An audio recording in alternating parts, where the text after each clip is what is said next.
Nah, sebelum melanjutkan, jangan lupa subscribe channel ini dan tekan tombol lonceng agar kalian tidak ketinggalan video-video menarik lainnya.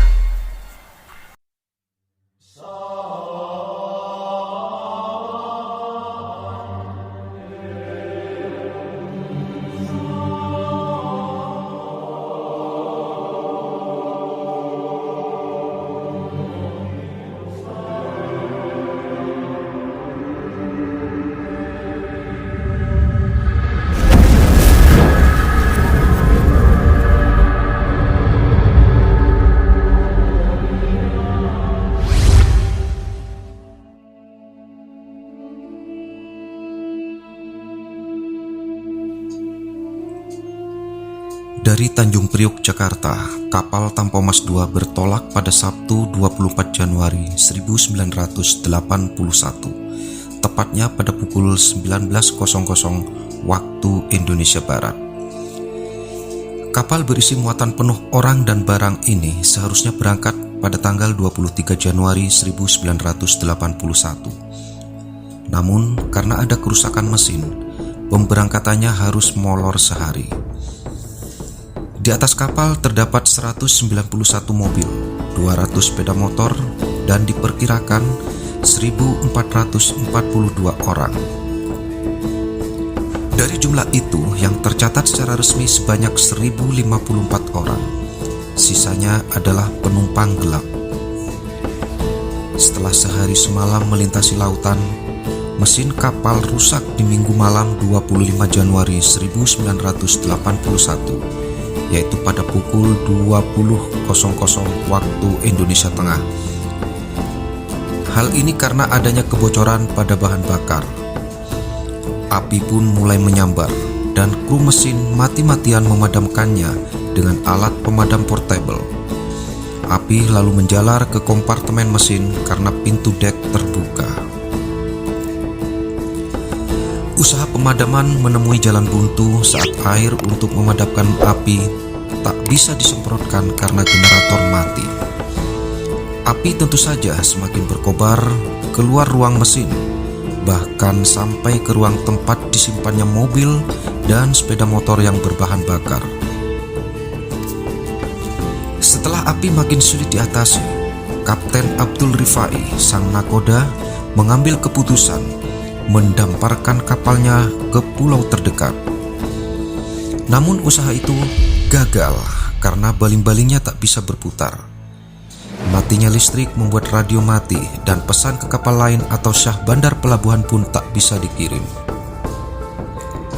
Isyarat cahaya yang dilontarkan ke udara pun tak menyala. Panasnya api membuat beberapa penumpang terjun dan yang beruntung turun ke dalam skoci. Evakuasi penumpang berjalan kacau, tak ada tanda arah jalan keluar yang jelas di dalam kapal.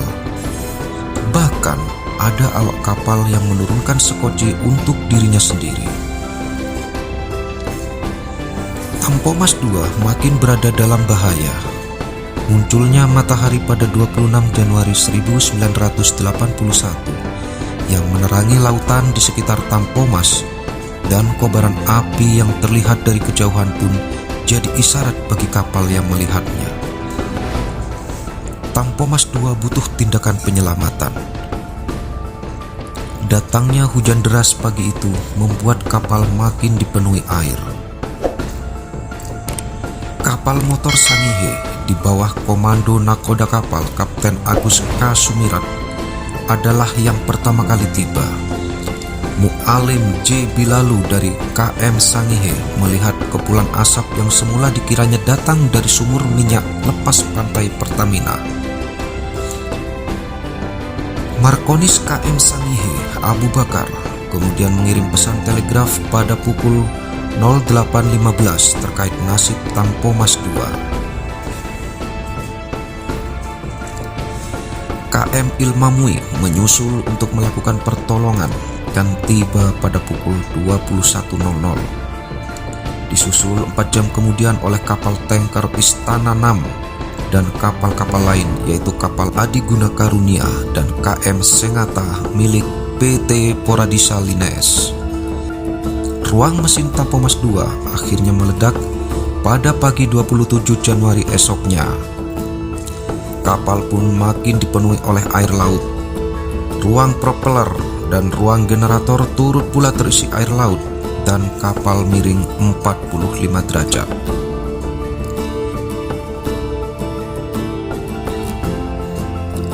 Akhirnya, pada 27 Januari 1981, pukul 12.45 WIB atau pukul 13.45 WITA, Tampomas II tenggelam ke dasar Laut Jawa di sekitar perairan Masalembu.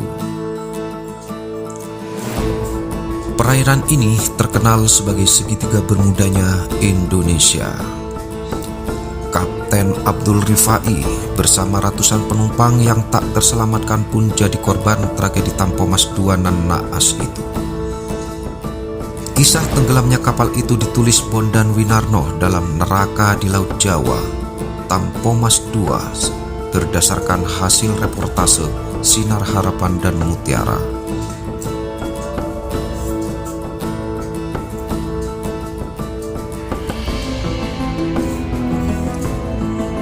Ya, Iwan Fals tidak sedang meracau dalam lagunya. Ia benar saat menyebut Tampomas sebuah kapal bekas. Menurut buku penyelewengan di balik tenggelamnya Tampomas II tahun 1982, kapal bekas ini dibeli melalui PT Pengembangan Armada Niaga Nasional dari perusahaan Jepang Komodo Marine Co. SA dengan harga 8,3 juta US dollar. Angka ini mengherankan beberapa pihak. PANN ternyata pernah diberi tawaran kapal lain yang harganya hanya 3,6 juta US dollar.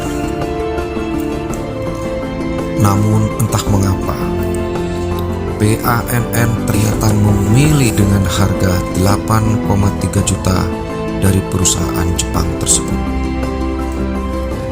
Tampomas II diproduksi Mitsubishi Heavy Industries di Shimonoseki, Jepang pada 1956 dengan lebar 22 meter dan panjang 125,6 meter.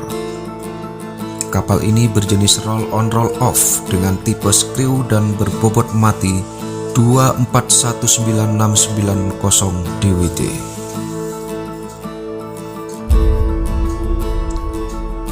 Kapal ini sempat dimodifikasi ulang pada 1971 sehingga bisa dipacu pada kecepatan 19,5 knot.